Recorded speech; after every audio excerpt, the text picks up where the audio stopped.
warahmatullahi wabarakatuh. Perkenalkan, nama saya Pena Putri Salsabila dari D3 Teknologi Laboratorium Medis tingkat 1 kelas 1B dengan dosen pengajar Bunda Susiwati, Eskep, MSc.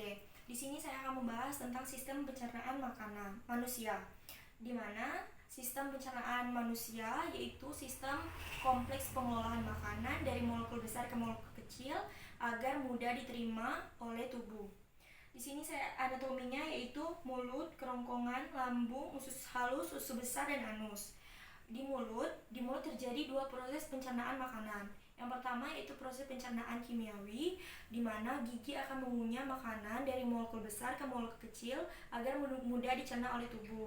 Selanjutnya itu proses pencernaan kimiawi, di mana air liur menghasilkan enzim yang dapat mencerna makanan dan melembabkannya. Kemudian yaitu selanjutnya kerongkongan. Kerongkongan yaitu penghubung makanan antara mulut dengan lambung. Di dalam kerongkongan terjadi gerakan peristatik atau gerakan meremas-remas makanan untuk mendorong makanan menuju ke lambung. Yaitu selanjutnya lambung. Di dalam lambung terdiri dari 3 bagian yaitu kardia, fundus, dan pilorus. Di dalam lambung terjadi proses pencernaan mekanik di mana makanan akan diremas-remas dan diaduk hingga menjadi bubur makanan atau kim oleh otot polos. Dan di dalam lambung juga terjadi proses kimiawi dari enzim yang diperoleh oleh getah lambung. Selanjutnya itu usus halus. Usus halus terdiri dari duodenum atau usus 12 jari yang menghubungkan atau yang mengantarkan makanan ke usus halus, dan terdapat 2 saluran muara yaitu pankreas dan kantong empedu. Selanjutnya yaitu jejunum. Di dalam jejunum terdapat villi yang membantu perluasan penyerapan makanan, dan bagian yang terakhir yaitu ileum. Ileum adalah proses penyerapan kembali makanan yang belum diserap.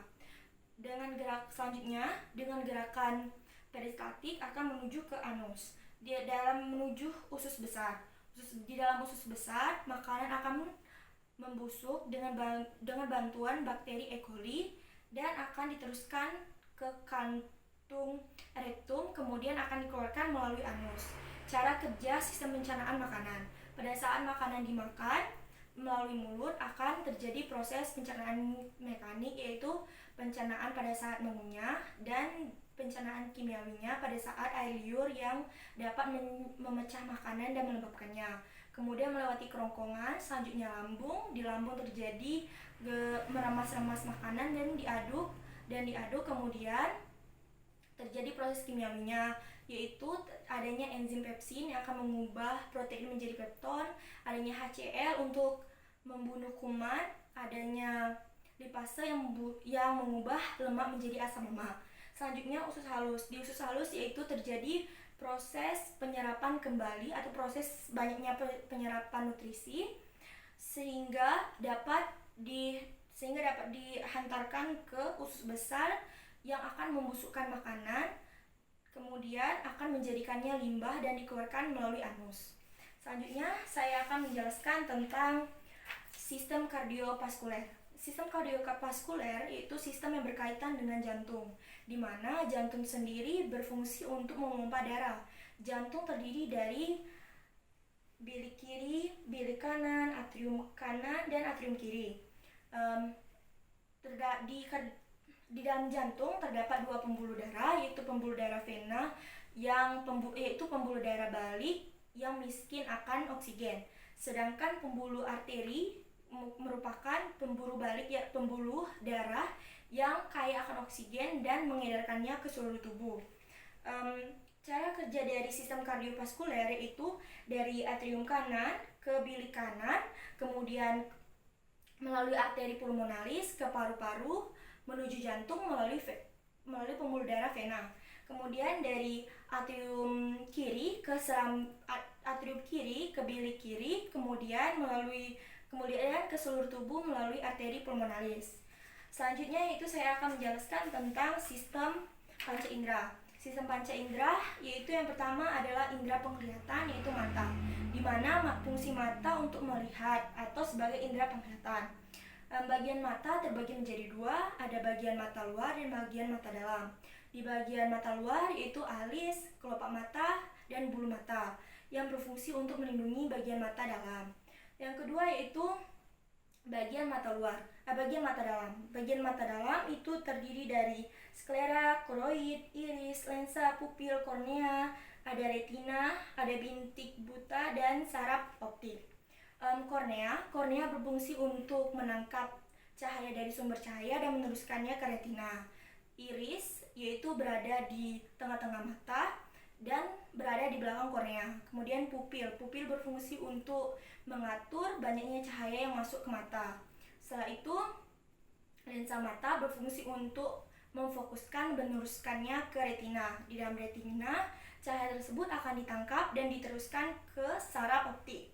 Di saraf optik, rangsangan tersebut akan diteruskan ke otak. Kemudian, cara kerja dari indera penglihatan yaitu cahaya yang jatuh ke pupil, kemudian lensa mata akan mengarahkannya menjadi bayangan jatuh ke retina. Kemudian ujung-ujung saraf retina tersebut akan merangsang ujung saraf optik sehingga dapat merangsang ke otak sehingga kita dapat melihat. Begitu cara kerja indera penglihatan. Selanjutnya yaitu indera pendengar. Indera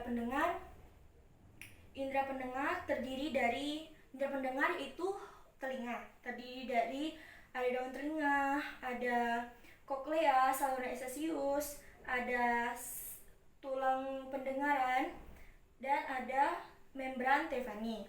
Di sini saya akan menjelaskan cara kerja dari sistem pendengaran ini, dari indera pendengaran. Indera pendengaran pada saat getaran bunyi tersebut masuk melewati daun telinga menuju ke gendang telinga akan bergetar sehingga merangsang tulang pendengaran. Tulang pendengaran tersebut akan bergetar dan merangsang rumah siput atau koklea. Pada saat rumah siput bergetar, koklea tersebut akan merangsang cairan limfa. Cairan limfa tersebut akan merangsang ujung saraf pendengaran sehingga meneruskannya ke otak sehingga kita dapat mendengar. Selanjutnya yaitu saya akan menjelaskan tentang lidah. Lidah yaitu indera pengecap. Lidah juga berguna untuk mencampurkan dan mengadukkan makanan. Lidah juga berfungsi untuk mengucapkan kata-kata. Di dalam lidah itu terdiri dari ujung lidah untuk rasa manis, tepi lidah untuk rasa asin, di belakang lidah untuk rasa asam, dan di tengah lidah untuk rasa pahit. Selanjutnya, saya akan membahas tentang indera pembau atau hidung. Di dalam hidung ada tulang hidung, ada serabut saraf, ada serabut saraf otak, lendir, dan silia saraf pembau. Di dalam hidung, secara kerjanya yaitu pada saat bau masuk ke hidung terjadi 3 perlakuan. Yang pertama yaitu disaring oleh rambut-rambut halus hidung agar benda asing tidak masuk. Kedua yaitu melembabkan dan mengatur suhunya melalui selaput lendir. Selanjutnya akan merangsang serabut saraf pembau, kemudian akan merangsang serabut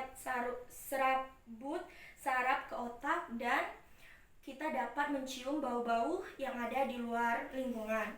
Selanjutnya yaitu indera peraba. Indera peraba adalah kulit. Indera peraba kulit ini berfungsi untuk merasakan keadaan di luar lingkungan.